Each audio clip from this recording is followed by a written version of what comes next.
قرآن مجید میں ہے ان اللہ لا یستحی من الحق، کہ اللہ تعالیٰ حق بات بیان کرنے سے حیا نہیں کرتے۔ حدیث میں بھی بعض ایسے مسائل کو اللہ کے رسول نے بیان کیا ہے صلی اللہ علیہ وسلم نے جو بظاہر حیا کے خلاف ہیں، مگر اس لیے بیان کیا کہ اگر آپ صلی اللہ علیہ وسلم بیان نہ کرتے تو لوگ ان بے شرمی کے کاموں میں مبتلا ہو جاتے۔ اسی وجہ سے میں بھی ہمت کر رہا ہوں کہ ایک اور ایسا گناہ جس میں لوگ مبتلا ہیں اور وہ ہے حیا کے خلاف، مگر ہے بہرحال شریعت کا مسئلہ اور لوگ اس میں گناہ میں مبتلا بھی ہیں، اس لیے بتانا ضروری ہے۔ وہ یہ ہے کہ لوگ شادی کے بعد بھی آج کی نوجوان نسل زوجہ سے، بیوی سے غیر فطری طریقے سے ہم بستری کرتے ہیں، انٹرنیٹ پہ بیہودہ فلمیں دیکھتے ہیں، تو جو چیز انگریزوں کی دیکھ رہے ہیں کہ ان کے کلچر آہستہ آہستہ میڈیا کے ذریعے ہمارے معاشرے میں بھی آ رہا ہے۔ اللہ کے رسول صلی اللہ علیہ وسلم نے لعنت فرمائی ہے، ایک روایت میں ہے کہ اللہ اس کی طرف دیکھے گا نہیں کہ جو اپنی زوجہ سے پچھلے راستے سے ہم بستری کرے گا۔ یہ بیماری بھی، یہ گندگی بھی لوگوں میں پھیلتی جا رہی ہے، خاص طور پہ جن کو لڑکوں سے بدفعلی کی عادت پڑ جائے تو وہ زوجہ سے فطری راستے سے ہم بستری نہیں کرتے۔ اللہ نے فرمایا کہ نساؤکم حرث لکم، یہ تمہاری زوجات ہیں، بیویاں ہیں، یہ نسل بڑھانے کے لیے ہیں، تو اسی راستے میں انسان اپنی خواہش کو پوری کر سکتا ہے جس راستے سے نسل بڑھتی ہے۔ اس کے علاوہ کسی اور راستے سے اپنی خواہش کو پورا کرنا یہ حرام ہے، گناہ کبیرہ ہے، گندگی ہے۔ ہمارے پاس کیسز آتے ہیں، ایک پاک دامن لڑکی کی شادی ہوتی ہے، لڑکا بھی بظاہر بڑا نیک، لیکن کیا ہے، لڑکا چونکہ ٹھرکی ہوتا ہے، شہوت کا درندہ ہوتا ہے، تو وہ یہ نہیں دیکھتا کہ میں اپنی بری خواہش مٹانے کے لیے میں اپنی زوجہ کو غیر فطری طریقے پر مجبور کیسے کر سکتا ہوں، تو مجبور کرتا ہے پھر اپنی بیوی کو۔ اس میں جو عورتیں زیادہ پاک دامن نہیں ہو، نیک نہ ہو، یا ان کو یہ ڈر ہو کہ طلاق ہو گئی تو ہم کہاں جائیں گے، وہ پھر اپنے شوہر کے ساتھ اسی غیر فطری طریقے پر آمادہ ہو جاتی ہیں، اور اس کا عذاب اور اس کا وبال یہ ہوتا ہے کہ کچھ دنوں میں ان کو بھی اسی کی لت پڑ جاتی ہے۔ انسان جب بھی کوئی غیر فطری راستہ اختیار کرتا ہے، آخرت کا عذاب تو بعد میں، دنیا کا عذاب یہ آتا ہے کہ پھر اس کو لذت فطرت میں آتی نہیں ہے، تو جو راستہ اللہ نے رکھے اس میں اس کو لذت نہیں آئے گی، وہ گندگی میں ہی گھسنے کی کوشش کرے گا، اس کی بھی فطرت خراب ہو جاتی ہے، اور جس کے ساتھ یہ بدفعلی کی جائے اس کی بھی فطرت خراب ہو جاتی ہے، وہ بھی پھر کسی کے قابل نہیں رہتے۔ تو اپنے جان پر رحم کرنا چاہیے۔ ہم انسان ہیں، ہم درندے نہیں ہیں، ہم گھوڑے نہیں ہیں، ہم گدھے نہیں ہیں، ہم جانور نہیں ہیں، ہم انگریز نہیں ہیں۔ انگریز نے تو حیا اور شرم کی تمام حدود کو توڑ دیا ہے، وہ تو درندے بن چکے ہیں۔ ہم تو درندے نہیں ہیں، ہم تو حلال کھاتے ہیں، پاک صاف رہنے کی کوشش کرتے ہیں، تو ہم ان کی جو کلچر دیکھ کے ہم ویسے درندے بننے کی کوشش کیوں کریں؟ تو یہ بہت بڑا وبال ہے، بہت بڑی برائی ہے جو ہمارے معاشرے میں آہستہ آہستہ جڑ پکڑتی جا رہی ہے، اور اس سے بیماریاں بھی پھیلتی ہیں۔ غیر فطری طریقہ ہے، بیماریاں بھی پھیلتی۔ ایسے کیسز آتے ہیں کہ جناب وہ مرد مجبور کر رہا ہے بیوی کو، اور وہ بیوی جو ہے ساتھ نہیں دیتی تو پھر اس کو طلاق کی دھمکیاں دیتے ہیں، ایسے کیسز بھی آتے ہیں۔ اور یہ بھی آتا ہے کہ مرد جب اپنی بیوی کو غیر فطری طریقے پر مجبور کرتا ہے، بیوی آمادہ نہیں ہوتی، تو مرد پھر یہ دھمکی دیتا ہے کہ بھائی میری خواہش تو تم سے پوری ہوتی نہیں ہے، پھر میں دوسروں کے پاس جاؤں گا۔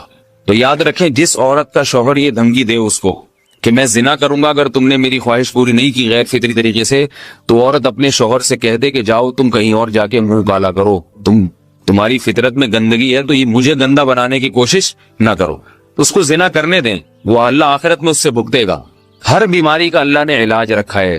اللہ کے رسول صلی اللہ علیہ وسلم نے فرمایا، صحیح بخاری کی حدیث، ما انزل اللہ من داء الا انزل له دواء، کوئی بیماری ایسی نہیں ہے جو اللہ نے نازل کی ہو اور اس کے لیے دوا نہ رکھی ہو دنیا میں۔ تو اگر کسی کو ایسی لت پڑ گئی ہے غیر فطری کام کی، تو اس کو چاہیے کہ وہ اپنا علاج کرائے، ڈاکٹر سے بھی رابطہ کرے، اور سب سے بڑا علاج یہ کہ کچھ وقت صبر کرے گا، چھوڑ دے گا کچھ عرصے کے لیے، تو خود بخود آہستہ آہستہ صحیح ہو جائے گا۔ ایک آدمی شراب کا عادی ہے، ایک علاج تو یہ کہ ڈاکٹروں سے رابطہ کرے، بہترین علاج کے چھوڑ دے، کتنے دن تڑپے گا؟ ایک دن، دو دن، تین دن، چار دن، ایک ہفتہ، دو ہفتہ، بہت زیادہ سال ہو جائے گا نا، اس کے بعد خود بخود ٹھیک ہو جائے گا۔ سگریٹ کا عادی ہے، چھوڑ دے گا، تو کتنے لوگ ہم نے دیکھے ہیں دن میں 20 سگریٹ پیتے تھے، چھوڑنے پر آئے تو بالکل ایک دم چھوڑ دی انہوں نے، آہستہ آہستہ کر کے چھوڑ دی، لیکن تکلیف ہوئی مگر عادی ہو گئے۔ تو اب کسی کو یہ لت پڑ گئی ہے غلط کام کی، برائی کی، تو اس کا بہترین علاج یہ ہے کہ وہ اپنے آپ کو بدلنے کی کوشش کرے، ماحول بدلے، اور کچھ وقت صبر کرے گا تو اللہ اس سے یہ عادت چھڑا دے۔ نہیں کی، صبر نہیں کیا اس نے، پھر اسی گندگی میں موت واقع ہوگی، پھر آخرت کا عذاب بہت سخت، نسلیں برباد ہو جاتی ہیں اس عمل سے انسان کی۔ تو بات حیا کے خلاف ہے، مگر یہ کہ ایک بزرگ تھے وہ بات فرما رہے تھے، تو کسی نے پوچھا کہ حضرت آپ حیا کے خلاف بات کرتے ہیں، تو انہوں نے فرمایا تم بے حیائی کے کام نہیں چھوڑتے، ہم اس چھڑوانے کے لیے بات کریں تو ہم برے ہیں، اور تم کام کرو تو بھی برے نہیں ہو۔ برائی کا کام کرنے میں برا نہیں بنتا، اور برائی کے خلاف بولنے والا برا بن جاتا ہے کہ دیکھو یہ کیسی باتیں کر رہے ہیں۔ تو بھائی باتیں ہیں اس لیے ہیں کہ یہ معاشرے میں یہ برائی پھیلتی چلی جائے گی، اور یہ ہماری اپنا کلچر نہیں ہے، یہ امپورٹ ہو رہا ہے باہر سے، یہ امپورٹ ہو رہا ہے، یہ وہاں میڈیا کے ذریعے آ رہا ہے۔ تو وہ چیزیں دیکھا نہ کریں اور ان لوگوں سے دور رہا کریں۔ ہمیں تو دین کا داعی ہو کے ان کو ہدایت پر لانا تھا، بجائے ہم ہدایت پہ چل کے دوسروں کو چلانے والے بن کے ان کے راستے پہ ہم نے چلنا شروع کر دیا۔ اللہ تعالیٰ ہمیں اب دیکھیں ان کے ہاں ایڈز کا مرض پھیل گیا ہے۔ آپ بتائیے یہ ایڈز کا مرض ہمارا ہے کیا؟ یہ بیماری ہماری ہے یا ان کی ہے؟ ہمارے یہاں بیماریاں ہیں، کھانسی ہے، نزلہ ہے، ٹھیک ہے نا، بلڈ پریشر ہے، شوگر ہے، یہ بیماریاں ہماری ہیں۔ کوئی اللہ کا شکر ہے گندی بیماری ہمارے یہاں نہیں ہے۔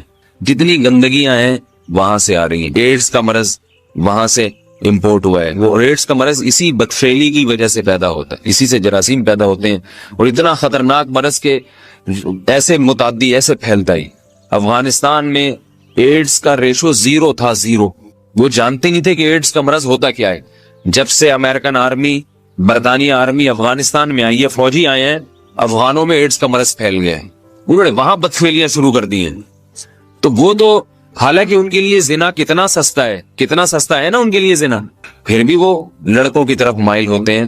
تو اتنی گندگی، ایسا گندا جب انسان بن جائے پھر اللہ اس کے وجود کو برقرار نہیں رکھتے، اور رکھتے ہیں تو پھر آخرت میں سزا دینے کے لیے اپنے آپ کو ان گندگیوں سے بچانا چاہیے، حلال پہ اکتفا کرنا چاہیے۔ اللہ تعالیٰ ہمیں حلال پہ قناعت کی توفیق عطا فرمائے اور پاکیزہ لوگوں میں ہمارا شمار فرمائے۔ اگر شادی شدہ عورت 40 دن میں بھی ایک دفعہ، اچھا بھائی دیکھو یہ حیا کے خلاف مسائل جو ہے نا، یہ اس چینل پہ نہ پوچھا کرو۔ مرد پر لازم ہے کہ کم سے کم 4 مہینے میں بیوی سے ایک دفعہ وہ لازمی ہم بستری کرے۔ تو اگر وہ 4 مہینے میں ایک دفعہ بھی نہیں کرتا تو پھر جو ہے وہ دیانتاً ذمہ دار ہوگا، اس بات کا خطرہ ہے کہ وہ گناہ گار ہو، کیونکہ حضرت عمر رضی اللہ تعالیٰ عنہ نے قانون بنایا تھا کہ 4 مہینے سے زیادہ کوئی بیوی سے دور نہ رہے، تو کم سے کم اتنا ہے لازمی۔ تو اس سے زیادہ بھی اگر کوئی مرد بیوی کے قریب نہیں آ رہا تو پھر وہ ظالم کہلائے گا شریعت کی نظر۔ حج کے دوران، باقی ہر عورت اور ہر مرد کے حالات مختلف ہوتے ہیں، بعض عورتوں میں خواہش زیادہ ہوتی ہے، بعض میں کم ہوتی ہے، یہ نیچرل ہے، اس کا کوئی اس سے تعلق نہیں ہے کہ عورت کوئی بری ہے۔ بعض دفعہ عورت میں یہ خواہش نفس بہت زیادہ ہوتی ہے، اس کی ریکوائرمنٹ بہت زیادہ ہوتی ہے، تو لوگ پھر مرد اس بیوی کو برا سمجھنا شروع کر دیتے ہیں، حالانکہ اس کا برائی اور اچھائی سے تعلق نہیں ہے۔ جیسے مردوں میں صحت کے لحاظ سے اور ان کے جو مینٹل ہیلتھ ہے اس کے لحاظ سے مردوں میں فرق ہوتا ہے، کسی میں خواہش بہت زیادہ ہوتی ہے، کسی میں کم ہوتی ہے، تو اس طرح خواتین میں بھی ہوتی ہے۔ بہت سے پاک دامن عورتیں ہوتی ہیں لیکن ان میں ڈیزائرز بہت زیادہ ہوتی ہے، تو یہ سب کی الگ الگ اللہ نے فطرت بنائی ہے، تو میاں بیوی اس کو ایک دوسرے کو بہتر سمجھ سکتے ہیں کہ کس کی کیا ڈیزائرز ہیں۔ بہرحال اگر مرد میں عورت کی ڈیزائرز پوری کرنے کی طاقت نہیں ہے، عورت میں بہت زیادہ ڈیزائرز ہیں، مرد میں کم ہے، تو ایسی صورت میں عورت پھر مرد سے طلاق مانگ سکتی ہے کہ بھئی میں سیٹسفائی نہیں ہو پا رہی ہوں اور میری ریکوائرمنٹ زیادہ ہے۔ تو مرد اگر طلاق دے دے تو اچھی بات ہے، نہیں دے تو پھر عورت کو چاہیے اسی کے ساتھ گزارا کرے۔ ہاں اگر 4 مہینے تک بھی مرد بیوی کے پاس نہیں آتا ہے تو پھر مرد پر لازم ہے کہ عورت کے مطالبے پر اس کو وہ چھوڑ دے، کیونکہ پھر تو جوان عورت کو بہرحال گناہ کا خطرہ ہے۔ جسمانی تعلق نہ رہنے سے نکاح پر اثر۔ لاہور سے کسی نے پوچھا اگر میاں بیوی کا آپس میں کوئی جسمانی تعلق نہ ہو تو کیا نکاح پہ کوئی فرق پڑے گا؟ نہیں، اس سے کوئی فرق نہیں پڑتا، جب تک شوہر طلاق نہیں دے گا نکاح ختم نہیں ہوگا۔ یا اگر شوہر جان بوجھ کر بیوی کا حق ہی ادا نہیں کرتا اور 4 مہینے سے زیادہ اس سے ریلیشن قائم نہیں کرتا اور بیوی بھی جوان ہے، اس کو گناہ کا خطرہ ہے، تو پھر وہ عدالت میں کیس کر سکتی ہے، اور پھر اس کا ایک پروسیس ہے، کس طرح سے نکاح ختم ہوگا تو اس پروسیس کو فالو کر سکتی ہے وہ۔ تو خلاصہ یہ ہے کہ شوہر گناہ گار تو ہوگا کہ اس میں طاقت بھی ہے اور بیوی بھی جوان ہے، تو وہ کیوں اس کا حق ادا نہیں کر رہا، لیکن نکاح خود بخود ختم نہیں ہو جاتا۔ بیوی بچوں سے کتنا عرصہ دور رہ سکتے ہیں؟ بندہ کام کی وجہ سے 2 سال ملک سے باہر رہتا ہے، کوشش کے باوجود چھٹی نہیں ملتی، کیا اتنی دیر بیوی بچوں سے دور رہنا جائز ہے؟ نامعلوم۔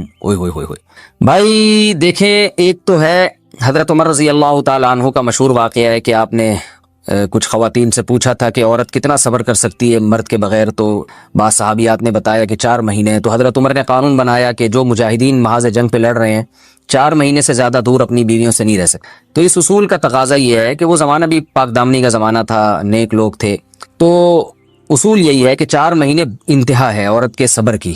تو ایک نارمل عورت کے لیے اس سے زیادہ صبر کرنا مشکل ہوتا ہے، تو اس لیے بہتر یہی ہے، قانون یہی ہے کہ 4 مہینے سے زیادہ دور نہیں رہنا چاہیے.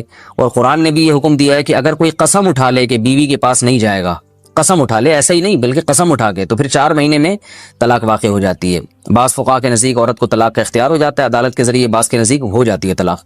تو اس سے بھی پتہ چلتا ہے، قرآن سے بھی اشارہ ملتا ہے کہ 4 مہینے جو ہے یہ ایک انتہائی مدت ہے ایک نارمل عورت کے لیے.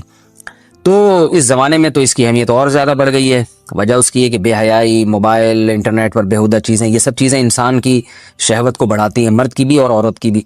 تو اس لیے بھائی میں تو آپ کو مشورہ نہیں دے سکتا کہ آپ 2-2 سال بیوی سے دور رہیں. میں بدگمان نہیں ہو رہا، بہت سے لوگ 4-4 سال دور رہتے ہیں، ان کی بیویاں بھی پاک دامنی کے ساتھ زندگی گزارتی ہیں، خود بھی بڑے نیک شریف بن کے زندگی گزارتے ہیں. بہت سے ایسے لوگ الحمدللہ ہمارے معاشرے میں ہیں. لیکن بہرحال اس کلچر کو، اس رواج کو فروغ نہیں دیا جا سکتا، اس کو اپریشیٹ نہیں کیا جا سکتا شریعت کے لحاظ سے بھی، عقل کے لحاظ سے بھی. 2 سال تک مرد کے لیے صبر کرنا کتنا مشکل کام ہے. وہ کھا بھی رہا ہے انڈے پراٹھے اور جناب کھانا پینا اسی سٹائل میں چل رہا ہے، یا تو روزے رکھ کے اپنے آپ کو آدھا کر دیا اس نے. تو سوال عورت کے ساتھ مرد کا بھی تو ہے نا. مرد نے تو قوت اور شہوت اللہ نے اور بھی زیادہ رکھی ہے، تو وہ کیسے صبر کرے گا؟ مرد کی جو قوت برداشت ہے وہ فقہا نے اور اطباء نے بیان کی 1 مہینہ ہے. تو 2 سال تک بیوی سے دور ہیں. میں پھر بھی بتا دوں، میں بدگمان نہیں ہو رہا کہ جو دور ہیں آپ ان کے بارے میں برا سوچنا شروع کر دیں، لیکن بہرحال یہ اپنے آپ کو فتنوں میں ڈالنے کے مترادف ہے. اس لیے ایسی جاب نہ کریں. 2-2 سال تک بیوی سے دور ہیں، یا تو بیوی کو ساتھ لے کر جائیں یا بیوی کے ساتھ ہی رہیں. کہیں ادھر ہی کم پیسوں میں انسان گزارا کر لے بیوی بچوں کے ساتھ، یہ زیادہ اچھا ہے زیادہ پیسوں کی لالچ میں بیوی بچوں سے دور رہنا. باقی بیوی آپ کی راضی ہے اس جاب پہ، یا آپ کے پاس کوئی آلٹرنیٹ ہے ہی نہیں، آپ جاب چھوڑ کے آئیں گے تو آپ کو لالے پڑ جائیں گے کھانے پینے کے، تو ایک مجبوری ہے. مجبوری کے حکام الگ ہوتے ہیں، لیکن نارملی اس کی بہرحال ترغیب نہیں دی جا سکتی. دیکھیں قرآن مجید میں اللہ نے ارشاد فرمایا نا، یوم یفر المرء من اخیہ وامہ وابیہ وصاحبتہ وبنیہ. قیامت کے دن کی ہولناکیوں کو اللہ نے بیان کیا کہ انسان اپنے باپ سے دور بھاگے گا، بیٹے سے دور بھاگے گا، بھائی سے دور بھاگے گا. جہاں بیوی کا تذکرہ آیا تو یہ نہیں کہا کہ بیوی سے دور بھاگے گا، بلکہ فرمایا اس سے دور بھاگے گا جو اس کے ساتھ رہا کرتی تھی، یعنی صاحب کہتے ہیں ساتھ رہنے والے کو، صاحبہ سے دور بھاگے گا.